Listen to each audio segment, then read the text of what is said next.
नमस्कार, मी प्रशांत कदम। भारतीय पत्रकारिता पिंजऱ्यामध्ये बंद झालेली आहे। हे विधान कुठलं विशेषण किंवा उपमा म्हणून वापरत नाहीये, तर ही आजची देशातली खरी परिस्थिती आहे। आज संसदेमध्ये हे चित्र प्रत्यक्षात पाहायला मिळालं। संसदेचं वार्तांकन करणारे जे रिपोर्टर्स आहेत त्यांच्यासाठी एक पिंजरा किंवा एक कंटेनर लावण्यात आलेला आहे आणि त्यांनी तिथूनच ठराविक सीमेमध्येच थांबावं, त्याच्या पलीकडे संसदेमध्ये फिरू नये, खासदारांशी थेट बोलू नये, विरोधक जिथं आंदोलन करतायत तिथं थेट जाऊ नये, केवळ आवश्यक असेल तर खासदार किंवा इतर नेते तुमच्यापाशी येतील, अशा पद्धतीची बंधनं घालण्यात आलेली आहेत। अघोषित आणीबाणी याच्यापेक्षा वेगळी काय असू शकते? मदर ऑफ डेमोक्रेसी असा एक उल्लेख सातत्यानं पंतप्रधान नरेंद्र मोदी आपल्या देशाचा करत होते जेव्हा G20ची बैठक भारतामध्ये होत होती तेव्हा। पण मदर ऑफ डेमोक्रेसी मधल्या पत्रकारितेचं हे स्वरूप बनत चाललेलं आहे। आज बघा तुम्ही की संसदेमध्ये वार्तांकन करणारे पत्रकार त्यांच्या अपेक्षा काय असतील? आपल्याला खासदारांशी थेटपणे बोलता यावं, जिथं खासदार आहेत तिथपर्यंत किमान आपल्याला एंट्री असावी, पण ते देखील होत नाहीये। असं सांगितलं जातंय की संसदेची जी नवीन इमारत आहे त्या इमारतीचं मकरद्वार, तिथून बहुतांश वेळा विरोधक बाहेर पडायचे आणि अनेकदा त्या पायऱ्यांवरती आंदोलनं सुद्धा झालेली आहेत की जी पत्रकारांनी थेट कव्हर केलेली आहेत। तुम्हाला आठवत असेल की राज्यसभेच्या सभापतींची नक्कल एकदा तृणमूलच्या खासदारांनी केलेली होती, कल्याण बॅनर्जी यांनी, ती सुद्धा त्याच पायऱ्यांवरती केलेली होती।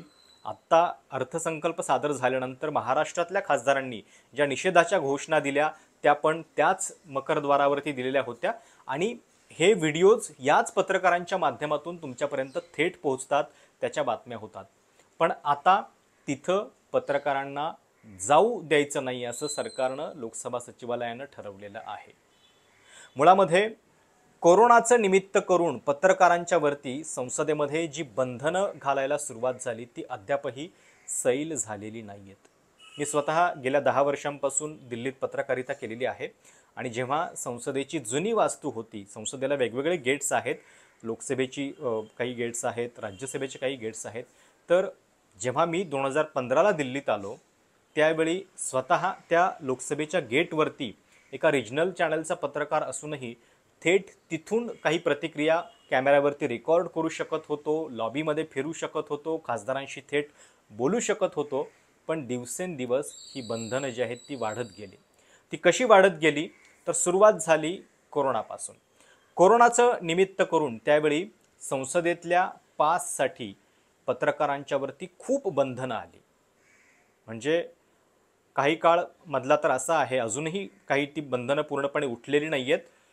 जे प्रायव्हेट चॅनल्स आहेत त्यांना कॅमेरा आतमध्ये नेता येत नाही, केवळ जे एजन्सीवाले कॅमेरा आहेत त्यांनाच तिथं अलाउड केलं जातं, बाकीच्यांना मोबाईलवरती शूट करावं लागतं। दुसरी सगळ्यात महत्त्वाची गोष्ट म्हणजे संसदेचा सेंट्रल हॉल। या सेंट्रल हॉलमध्ये खासदार ऑफ द रेकॉर्ड भेटत असतात, दोन्ही सभागृहाचे खासदार एकत्रितपणे येतात, तिथंच काही ठराविक वर्षांची संसद पत्रकारितेचं रिपोर्टिंग पूर्ण केल्यानंतर जाण्याची संधी काही पत्रकारांना सेंट्रल हॉलच्या पासमधून मिळत असते।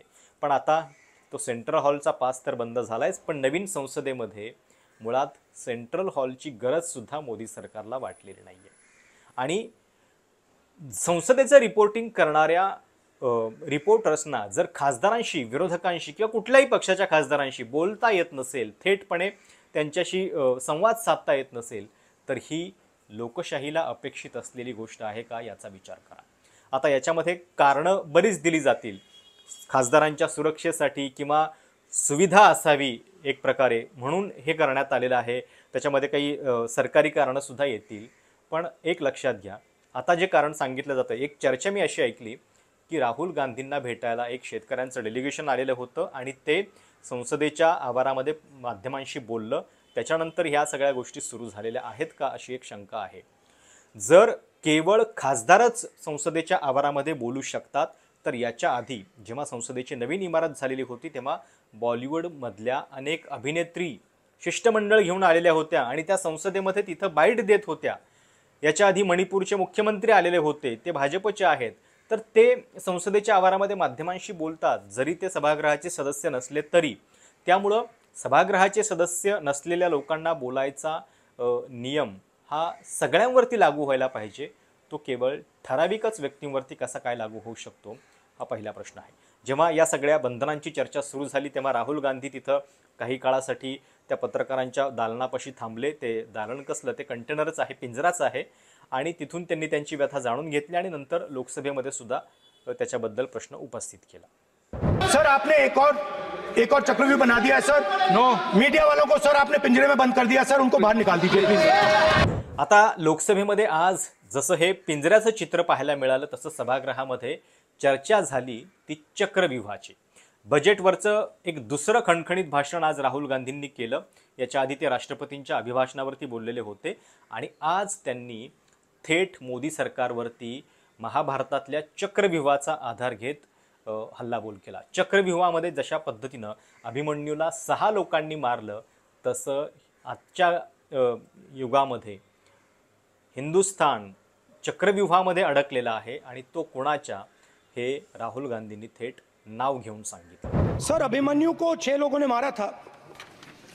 उनके नाम द्रोणाचार्य, कर्ण, कृपाचार्य, कृतवर्मा, अश्वत्थामा और शकुनी.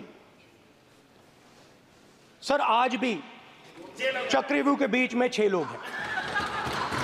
सर चक्रव्यूह के बिल्कुल सेंटर में, चक्रव्यूह में हजारों लोग होते हैं सर, मगर उसके बिल्कुल सेंटर में 6 लोग कंट्रोल करते हैं. तो जैसे उस टाइम 6 लोग कंट्रोल करते थे वैसे आज भी 6 लोग कंट्रोल कर रहे हैं. चक्रव्यूह को नरेंद्र मोदी जी, अमित शाह जी, मोहन भगवत जी, अजीत दोवल जी, अंबानी और अदानी जी कंट्रोल कर रहे हैं. याच बजेटच्या भाषणामध्ये राहुल गांधींनी पुन्हा एकदा आपला जुना मुद्दा देखील उपस्थित केला की जे दलित, ओबीसी, आदिवासी अधिकारी आहेत ते मोठ्या पदावरती का नाही आहेत व्यवस्थेमध्ये. आणि बजेटचा जो एक हलवा सेरेमनी असतो की जिथं तो हलवा शिजवून मग नंतर ते अधिकारी पूर्णपणे सिक्रेट पद्धतीनं बजेटचं प्रिंटिंग जे आहे ते नॉर्थ ब्लॉकमध्ये करतात. तिथून बजेटच्या प्रिंटिंगची प्रक्रिया सुरू होते.